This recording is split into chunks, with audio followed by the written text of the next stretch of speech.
من مات من امتی لا یشرک باللہ شیئا، شرط کیا ہے؟ میری امت میں جو شرک نہیں کریں گے، بغیر شرک کے توحید کے قائم رہیں گے، توحید پہ دنیا سے جائیں گے، ان کو میری شفاعت ملے گی۔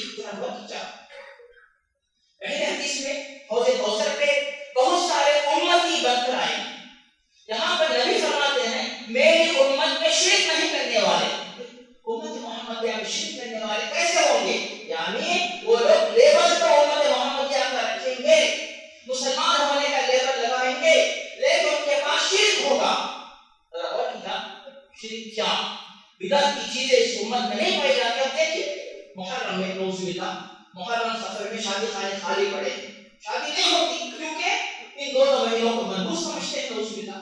اس کے بعد محرم کے مہینے میں تازیے، پنجے، علم، ان کی پرستش، میرے خیال میں اس سال کو حضرت فاطمہ کا اسٹیچو، ان کا مجسمہ بنایا گیا پرستش کے لیے، کیا شرک نہیں ہے؟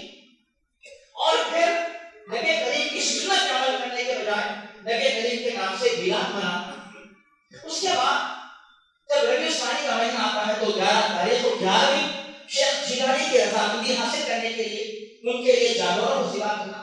جب رجب کا مہینہ آتا ہے تو کنڈوں کے نام سے جعفر صادق کی رضامندی کے لیے اللہ کے بجائے ان کی پرستش کرنا۔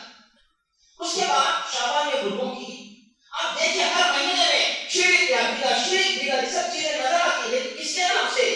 کوئی بھی غیر مسلم کے نام سے نہیں کر رہا ہے، اسلام کے نام سے کر رہا ہے۔ اس لیے نبی نے فرمایا کہ امت کے نام سے لوگ یہ کام کریں گے، لیکن ان کاموں کا امت سے، شریعت محمدی سے کوئی تعلق نہیں ہوگا۔ اب ذرا غور کیجیے، گھروں کے سامنے دعوت ہو رہی ہے، برسی کی دعوت، بھائی آپ برسی کی دعوت ایسا لگتا ہے کہ ولیمہ ہو رہا ہے، اس میں ولیمہ ہے کیا؟ نہیں، ان کے گھر میں وفات ہوئی، بیوہ، یتیم، بچے بچیاں، ان کا حرام کا مال تم کھاتے ہو، ان کی مدد کرو، ان کا مال کھا کے اپنے پیٹ میں آگ بھرتے ہو، بھائی مرحوم کے لیے دعا کرو مغفرت کی، تم ان کے مال کھا کے کیا خوشی مناؤ گے؟ تو اس طرح کی شرک کی چیزیں، بدعت کے شرک کے کام، بدعت کے کام جو امت میں داخل ہو چکے ہیں، ان کے بارے میں نبی کریم فرما رہے ہیں